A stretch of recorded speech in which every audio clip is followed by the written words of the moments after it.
Miranda writes, he continued in an interview with law enforcement where he says he's been carrying this out or planning this attack for over a year, that if given the opportunity, he would carry the attack out again. He says that he researched how to make these Molotov cocktails and some of the things that he had on his person on YouTube. He left behind a phone as well as a personal diary and some messages to his family.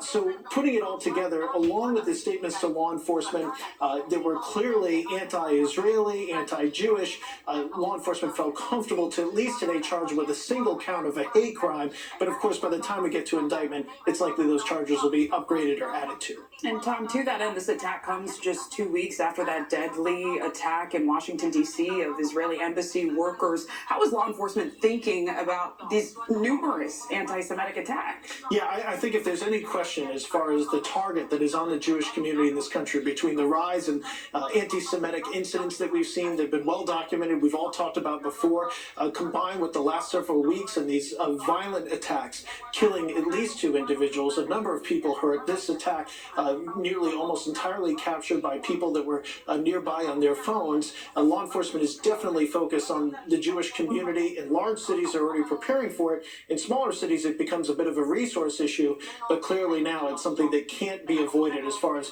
providing a uniform presence and really being there for these potential rallies. But I imagine one of the hard parts here is this person, it looks like, acted alone. How do you stop one single person from doing something awful ahead of time? Right, Kate. And I mean, that's the ultimate thing, right? So if you can find out about something in advance, that's the best security. You can stop it before it happens. But based on all of our reporting and where the investigation is so far, always an asterisk on that, there's nothing that indicates this person had a large social media presence, that they were talking about doing some sort of an attack. And of course, they could Google Molotov cocktails or YouTube those, and apparently 14 other ones were found at the scene, the FBI says.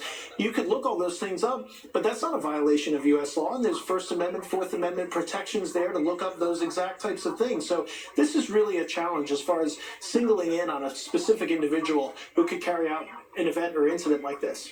All right, Tom Winter with the latest for us. Thanks so much. Okay.